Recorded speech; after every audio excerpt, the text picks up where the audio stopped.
This one was inevitable. I talk about this game in this franchise in almost every zombie-related video I've ever made. I've also made a shitty retrospective video on the entire franchise, a half-decent rant pretend review on Dying Light 2, so I guess it's time I give the first game its due treatment. Before we continue, however, a spoiler warning is in effect, and if you like retrospective style videos, or game reviews, or are generally a fan of Dying Light, be sure to subscribe, as I will be transitioning my main content into that, as history videos take a back seat. Dying Light 1 came out at an unfortunate time. It was a time when, in a sense, interest in the zombie genre was rapidly collapsing, if not already at an all-time low. Constant zombie shows, movies, and games were coming out, most of them retreading old ground, and for Dying Light, it was no exception. For those who aren't hardcore fans of this genre, the story was just a cliche-riddled mess that tread what countless other zombie stories had already tread. But the game was a step above the generic zombie games due to certain aspects, and those aspects made the game slowly get more and more popular. In truth, this franchise was saved by two key features: the day-night cycle and the moment-to-moment gameplay. Now, to give you the basics of context for the development for this game, it was developed by the Polish studio Techland after they split from Deep Silver due to creative differences, and in turn, they made a more serious game, which is indeed unique amongst its peers. It has pretty good parkour, a fantastic day-night cycle, and fun combat. Like with the Dying Light 2 review, let's start with the worst part of the game, and work up from there. The story. It's not good. There's a lot of people out there in the community who genuinely love the protagonist of this game, Kyle Crane. And those people are folks who were genuinely angered from the beginning at the sequel and hated it. Mainly because I think they're looking at the first game with rose-colored glasses. Or, they need to be studied. Because Kyle has no personality, or even any sort of character traits whatsoever. I see in Crane a similar problem to that of Artyom. For context, he is the protagonist of the Metro series, who expresses himself passionately in loading screens. But he is completely mute when his wife starts coughing up blood and nearly faints. Kyle's problem is what happens when you give a mute protagonist a voice, but don't bother flexing your writing. He cares about the dwellers of the tower, despite the fact we don't get any scene at all to care about them. All they do to indicate that you should care is dump their backstory. Kyle Crane has no character arc whatsoever. He does what he does because. This man seriously has no character whatsoever, and I am prepared to die on this hill. So what happens during, say, Rahim's death is Crane is slow walking, grieving the loss of a friend, while I don't care. Same for Jade. Zera was really the only character I felt somewhat sad at his death, primarily because he did have a sort of nice grandpa personality. The problem with the story are numerous: inconsistent characterization, terrible villain, terrible dialogue, plot holes, characters solving mysteries that were never even established. It's insanity. And this is where I compared the game to its sequel, right? And tell you that Dying Light 2 is a better story, right? You'd be half right. The writing on a surface level is better than the first game, and more than one character there has a personality. And you also get to have a chance to care about the characters before they're killed off. It is better. But while that is true, it's also true that the sequel bogs itself down with its awful dialogue choice system. I talked about it then, but to keep it short, dialogue options or 90% tell me more or continue the story. It does nothing but break pacing. Furthermore, while the writing is better, it's rarely consistently good. On repeat playthroughs, I just find myself skipping most dialogue scenes because they're just boring. In Dying Light 1, the story is poorly written, but it is written in such a way that it is entertaining. It's fun hearing Rice talk shit and say you, the player, are not a man over and over again. Call you an idiot for being Iraqi to the tower. People Crane generally wants to help, while demanding his soldiers to be Iraqis. And the moment you think about Rice, even slightly, the entire story collapses. For a grounded, realistic story, how can one man build an underground empire and outfit a few thousand soldiers with the same equipment during the apocalypse? Never you mind the fact that we're less than a year at best into it. How does anyone follow this man when all he does is abuse his people? How are we supposed to take him seriously and see him as threatening when every single time we meet his soldiers, canonically, he ruses? Which makes it more fun when the game seems to think he's winning. Like how? The man loses hundreds of his people to Crane, and at Reese's headquarters is ridiculously shot up and destroyed. It's impossible to take Rice seriously, and after some time he becomes easily the worst aspect of this story. Though thinking about him and how stupid half the plot points with him are is pretty fun. This sort of fun is an accident, but it makes the game much better, as the gameplay is also a laugh-along ride during the day. More on that later. But it is a fun mess, because the gameplay is never devoted to the story. What I mean by this is the objectives are always about the parkour or combat. You aren't told to slow walk from point A to B while a character speaks. You are told to climb a tower or kill 50 zombies. But that's the story. It's entertaining, but mostly bad. There is one sequence, however, that is plain boring bad, which is around the halfway point when Jade dies. You get stuck in this slow hallucination sequence, and you need to slowly walk through as Jade is speaking. It's a sequence that's just boring, as you don't have anything to kill, and most of the parkour here is pointless. So the game has to rely on the story. By focusing on human conflict, the writers could not write a compelling story.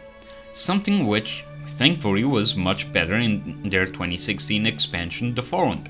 A story which focused on the zombie outbreak and the cult that was somehow surviving and immune. It was great, it had real tension, a genuine mystery, and like the main game, it had great variety in mission design and cool mechanics, like the buggy. And also, despite all the crap that I've mentioned about the story, the setting to me, at least, is a genuine highlight. The game takes place in Haran, a Turkish city-state that was sealed off from the outside world as the outbreak began, and that is great. There is an unmistakable sense of dread along the maps as characters and survivors feel like they're not yet used to the zombies. Everyone is still hiding in their homes and barely risking scavenging trips. It's a very unique timeline of sort of the common zombie apocalypse, which isn't often explored. But yeah, if you're looking for the next zombie masterclass in storytelling, go play Telltale's Walking Dead or The Last of Us. Where you will find greatness is not in the plot, but the gameplay, including the Beat the Zombie mode, which fucking sucks. Half of you are going to hate me for this, but the reason why the mode sucks is not due to the bad mechanics or broken systems. Hell no, this mode works and sounds like God. The reason why it sucks is basically because of the community. That's right, I'm blaming you, dear viewer. You are worse than the devil. Here's the thing, the game has no guardrails against hackers or modders, which is fine if they were exclusively in the PvE section of the game, but they're not. These modders themselves can range from having some minor stuff like an infinite grappling hook, instant kill damage melee weapons, or infinite ammo guns, to the wildest shit imaginable, like super jumps with no fall damage, auto-dodging pounces, or insta-failing hunters. There are no guardrails. I've even had several matches where I was instantly killed by a teleporting death from above. Listen, I have no problem with modders in the PvE world, as I've said, as this is a game that is mostly all about fun, and it can be fun to see all the insanity. But when it's a PvP mode where the fun hinges on players fighting fairly together, hell, I'll be the first person to admit this. I had one of those mod packs. I was much younger back then, and I wanted to get my own broken weapons instead of begging every level 250 player I found. It's why in my most viewed video on this channel, I have an infinite ammo revolver and an instant kill weapon. Though to be honest, they were also pointless as I somehow managed to stealth throughout the entire level. But I am a part of the skirt, and though I do admit this sounds like a cope, my instant kill weapons revert to normal damage in Hunter invasions. It's still the highest you can achieve normally in game, but the highest legitimately you can deal to enemies. So, a big percentage of players still willing to play invasions or full-on hacking. I still have memories of invading a match, killing a player, and then two nests of mine immediately get wiped, and I will see two players flying in the air like a goddamn airplane. The next biggest percentage are those I'd call the cruelest. They are either new players who forgot to turn off invasions, so they hide in their safe houses, terrified, have no idea what's even going on, or auto-quit. It's a fucking mess. So with most matches you get unfairly beaten or a unfair cheap win. It leaves you with a third small category of players that try and invade, the sweats, who've been playing the game since it came out and would likely be able to win tournaments if there were any for this mode. So, expectedly, you get trounced on. But sometimes you find the perfect match to invade, and you see how well this system just works. Seriously, it works so well I'd go as far as saying both human players and the hunter players have all the right tools to dominate in each match, but it's up to each player to figure out how to do it. Humans, of course, have the advantage of numbers and the chance to work together, while the Night Hunter has the advantage of extreme mobility and great tools for dispersing players. When it all works and you get players on a similar skill level, or who aren't hacking the game egregiously, or who knows what's going on, it's a genuine rush, and the last life, or nest, turns into a dramatic showdown as the weather turns into a raging thunderstorm and the music starts blasting. It's fucking awesome for both sides. It's the stuff memories are made of, man. It's just a shame that to get to those matches, you have to trudge through a million hackers, confused players, or sweats. From the zombie controllers all the way to the human controls, which are great, and even outside of invasions it lends itself quite well to great gameplay, in at least one out of the two enemies you fight, those being the humans. I've also heard people, somehow, that they prefer combat in the first game to the second. Admittedly, it was like one or two people I saw online, so basically no one, but at least one person in the world thinks so. That one mythical person is dead wrong. I don't know how human combat works exactly, so what I'm about to say may be dead fucking wrong, but I think that how the humans proc your attacks is decided by a random chance. This chance to proc checks how powerful your weapon is, and of course lowers the chance to proc the stronger your weapon is. That's fucking boring, because in the game's start, at least, you would spend the entire time fighting bandits that proc 90% of your hits, without explanation.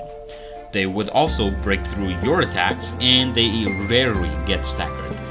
It's not very fun. Say what you will about Dying Right 2, but even with the jank, fighting humans is so much more fun than here. You have a wealth of choice of attacks, and the bandits, learning what moves you overuse, keeps these battles from devolving into button mashing. So yeah, the common fights you have with bandits devolve into frustration pretty quick. That is, until you get guns, of course, which are way more fun. In fact, my least favorite enemy to encounter in the sequel has the same problem as humans in the first game, but worse, as it's a charger zombie that's armored all over except the back. Luckily, beyond humans, fighting zombies is fun. One thing that the gameplay has always done well is giving the players choice for combat, and that is true here. Though, as expected for a first game, there are fewer minute-to-minute choices to make than in the sequel. You can throw zombies off a roof, use a grappling hook, fire some guns, throw bombs. You get it. You got plenty of choices, and when fighting special infected, you got to strategize so as to not get killed by those burly bastards. And of course, there is the excellent ragdoll system. It's quite fun. And these actions you can do, combined with the excellent parkour, which is expanded on in the sequel, just makes moving around the world a blast. There have been others to give this advice, but for the love of God, put points into the dropkick skill. You'll have tons of fun with it. And the gameplay is even expanded on for its expansions, such as the Bozak Horde or the Following, and even Hell Raid. Though I'm not going to be talking about Hell Raid, as I don't really like it. Bozak Horde is regarded as pretty difficult, and damn near impossible solo. And I gotta agree with this sentiment, but mainly when you have to fight two separate goons with a 2-minute timer, which, taking into account the relatively weak weapons you're given, is not nearly enough time to deal with them. However, if you finish the mode once, you are rewarded with the Bozak bow, which you can take into the arena next time. And if you're double lucky, some of the virals you killed drop an arrow bundle, which basically trivializes the goon fight. All you have to do is drop 2 arrows for each one, and done. From there, the mode is certainly not easy, but it is doable. That is, if you didn't cheat and break your own weapons into the arena with the museum cutscene exploit. Boy, do I love this game. The Following is a game's big, almost game-sized expansion. It has a new map, new mechanics, and a new storyline, and it's honestly pretty great. The countryside has a more horror-ish atmosphere to it, and the story is genuinely great. I talked about it before, but to further expand on why the plot is great, you've got likable characters, funny characters, and the great mystery in the middle. Who is the mother? Why are they all immune, and why the fuck are zombies not attacking us? And in fact, the ending is one of my favorite endings to a game ever. I'm not going to spoil much, but you do have a genuine choice in the ending. The DLC overall felt like Techland's first attempt at dipping their toes into where they tried taking the sequel. You know, a more RPG-oriented direction, as there is even a trust meter which, to be fair, can only go up. But I still feel like the DLC was, in a sense, Techland preparing for the RPG mechanics of their sequel. Though we all know how that turned out. There's also the buggy, which handles really well with its own upgrade system and a skill tree. And connecting this entire game is the day and night cycle, the most well-known element of the franchise. And you all hate me, but it's not very good. At least not as good as it currently is in the sequel. Listen, while fun is always an important part of every experience, you, as a developer, should still strive to encourage players to engage with every element of your game. But this, in fact, is one of the oldest questions in gaming. How do you make sure that players are engaging with everything your game has to offer without alienating the mass audience that you want? Well, one example is difficulty sliders. Max difficulty on Witcher 3 is pretty basic. It just pumps everyone's numbers. But it does force you to engage with the crafting system in other systems, to carefully choose what gear and playstyle you want. For example, Jin Sakai is a ghost, so it kind of hints that the game is meant to be played as a stealth game, and playing on the hardest difficulty forces you to play the game as that. Now, how do you force the players to go out at night instead of avoiding it out of sheer fear? Mandatory night missions in root zones which become safe at night. You don't do what you did in the first game, which was just have an XP multiplier. Listen, the day-night cycle is good.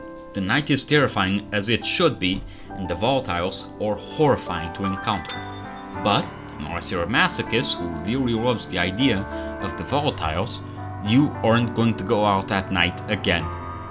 Dying Light is a well-known franchise, and the success of the first game cannot be understated. Dying Light 2 on Steam launched with 274,000 concurrent players, an insane number by anyone's metrics. Hell, Modern Warfare 2019 had 3,500 on Steam, and that is its all-time peak, and it's currently at 900 players. Lethal Company, 240,000, 20,000 short. It is a successful franchise. And you know something, in a post-DL2 world, when I replay the original, I'm bored. I'm really bored when I play it. Drop kicking is fun for sure, but how about doing a double wall run followed by a drop kick? How about tackling an enemy down a 7-story building?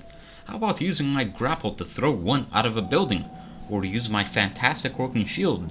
Or insert incredible over-the-top skill here? There is so much more to do in Dying Light 2, and I'm also not satisfied with it. It might not be until the Tower Raid fully releases, but I love the sequel's gameplay improvements, but it retroactively makes the first game worse in my mind. It is a great game, and I'm not discounting what it did, and yet, while replaying the first game, I decided to reinstall the second one for my own enjoyment, rather than just the clips you've seen. Dying Light as a franchise excels with gameplay, and when working at the original game, I'm satisfied. I've done every side quest 3 times over, I've raided the prison more than 8 times, I've stabbed fucking Wright with his own machete at least 5 times, I've played the game to death, and honestly, I'm done with it. That's not bad, it just means I'll now have to buy Dying Light the Beast when it comes out, which does look good, but I have zero expectations for the story. It's focusing on Kyle Crane again, which, maybe he'll be a better character this time around, who knows? But I do know that the gameplay will be great, maybe even a bit better than Dying Light 2. I want to hear your opinions down in the comments. I'll be reading all of them and responding to most. For now, thanks for watching.